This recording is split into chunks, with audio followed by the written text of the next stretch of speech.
आज आपको बताते हैं हरियाणा के मुख्यमंत्री नायब सिंह सैनी के राजनीतिक जीवन की शुरुआत कैसे हुई।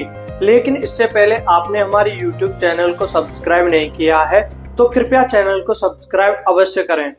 1990 के दशक की बात है। हरियाणा में राष्ट्रीय स्वयंसेवक संघ यानी RSS अपने विस्तार की कोशिश में था। संघ प्रचारक ज्यादा से ज्यादा युवाओं को जोड़ने की कोशिश कर रहे थे। इसी दौरान अंबाला के मीजापुर माजरा गांव से आने वाले एक युवक को RSS के बारे में पता चला। वह पंचकुला के संघ कार्यालय पहुंचा। यहाँ उसकी मुलाकात मनोहर लाल खट्टर से हुई। खट्टर तब संघ के प्रचारक थे। युवक संघ की शाखाओं में आने लगा, संघ की शाखाओं में शामिल होने लगा। खट्टर ने उसे पत्र लिखने का काम दिया, साथ ही कंप्यूटर सीखने की सलाह भी दी। एक दिन युवक ने खट्टर से अपने परिवार की तंगहाली के बारे में बताया। इसके बाद खट्टर ने उसको रहने के लिए संघ कार्यालय में जगह भी दे दी। वह खट्टर के साथ एक कमरे में रहने लगा। नरेंद्र मोदी भी जब भी हरियाणा आते तो उसी युवक के कमरे में रुकते थे। खट्टर किसी जिले के दौरे पर जाते तो वह युवक उनकी गाड़ी चलाता था। आगे चलकर खट्टर बीजेपी में चले गए। बाद में वो युवक भी उनके साथ बीजेपी से जुड़ गया। 2009 में वह पहली बार विधानसभा चुनाव में उतरा लेकिन हार गया। कुछ ही सालों बाद उस युवक की किस्मत ऐसी चमकी कि हरियाणा के बड़े बड़े दिग्गजों को पछाड़कर अब वह दूसरी बार हरियाणा का मुख्यमंत्री बन गया है, जिसे अब हम नायब सिंह सैनी के नाम से जानते हैं। नायब सिंह सैनी को बुधवार 16 अक्टूबर को विधायक दल का नेता चुना गया। इसके बाद उन्होंने राज्यपाल के सामने सरकार बनाने का दावा पेश किया। गुरुवार 17 अक्टूबर को उन्होंने पंचकुला में दूसरी बार मुख्यमंत्री पद की शपथ ली। 25 जनवरी 1970 अंबाला के मीजापुर माजरा गांव के एक OBC परिवार में नायब सिंह सैनी का जन्म हुआ। उन्होंने बिहार के BR अम्बेडकर विश्वविद्यालय से ग्रेजुएशन किया। इसके बाद मेरठ के चौधरी चरण सिंह विश्वविद्यालय से कानून की डिग्री ली। 1996 में वे भारतीय जनता पार्टी के सक्रिय सदस्य के तौर पर मनोहर लाल खट्टर के साथ जुड़े। 2002 में सैनी को अंबाला बीजेपी युवा मोर्चा का महासचिव बनाया गया। 3 साल बाद 2005 में वे युवा मोर्चा के अध्यक्ष बने। सैनी संगठन के भीतर अच्छा काम कर रहे थे, लेकिन जनता के बीच उन्हें कम ही लोग जानते थे। उनके राजनीतिक करियर में बड़ा मोड़ अंबाला के शुगर मिल गन्ना आंदोलन के दौरान आया। गन्ना भुगतान के लिए हुए आंदोलन में सैनी ने अहम भूमिका निभाई। किसानों के बीच उनकी अच्छी पैठ देखते हुए भाजपा ने उन्हें किसान मोर्चा का प्रदेश महासचिव नियुक्त किया। बाद में वो मोर्चा के अध्यक्ष भी बने। आंदोलन के दौरान उन्हें प्रदेश के बड़े बड़े गुर्जर नेता चौधरी लाल सिंह से काफी चुनौतियों का सामना करना पड़ा। 2009 के विधानसभा चुनाव में सैनी को नारायणगढ़ विधानसभा सीट से टिकट मिला। टिकट दिलाने में सैनी के राजनीतिक गुरु मनोहर लाल खट्टर ने अहम भूमिका निभाई थी। उनका सीधा मुकाबला गुर्जर नेता चौधरी लाल सिंह के बेटे रामकिशन से था। सैनी बुरी तरह चुनाव हार गए। वे 5वें स्थान पर रहे। नारायणगढ़ में करारी हार के बाद भी पार्टी ने सैनी पर भरोसा जताया। 2012 में भाजपा ने उन्हें अंबाला का जिला अध्यक्ष बना दिया। सैनी ने युवा मोर्चा के समय में राजनीतिक तिगड़ी बनाई थी। इसमें उनके साथ अंबाला के पूर्व सांसद रतनलाल कटारिया और असीम गोयल शामिल थे। यह तिगड़ी आज भी काम कर रही है। कटारिया के निधन के बाद उनकी पत्नी इसमें शामिल हो गई है।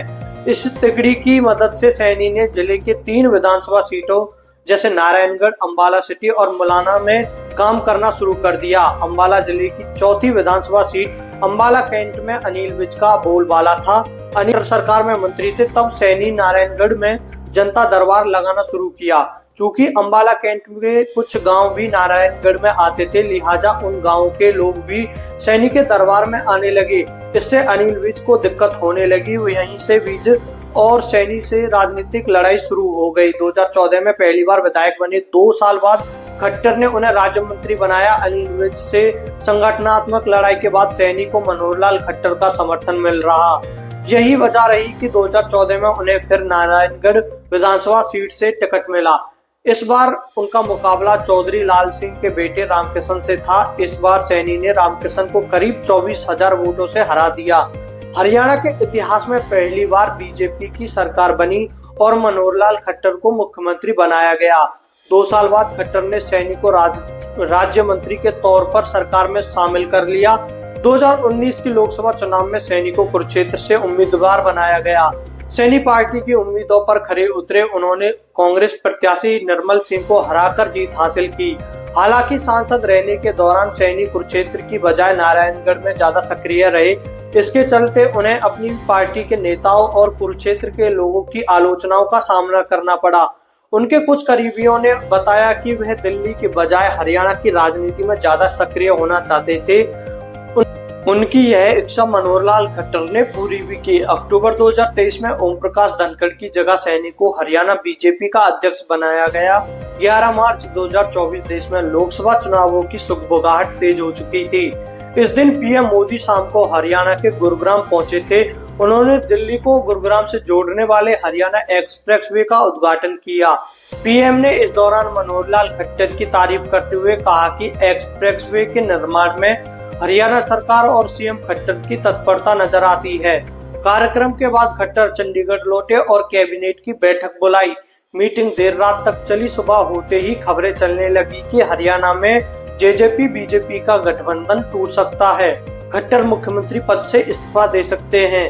दरअसल 11 मार्च को ही रात में जेजेपी के नेता और खट्टर सरकार में उप मुख्यमंत्री रहे दुष्यंत चौटाला ने बीजेपी के राष्ट्रीय अध्यक्ष जेपी नड्डा और गृह मंत्री अमित शाह से मुलाकात की थी।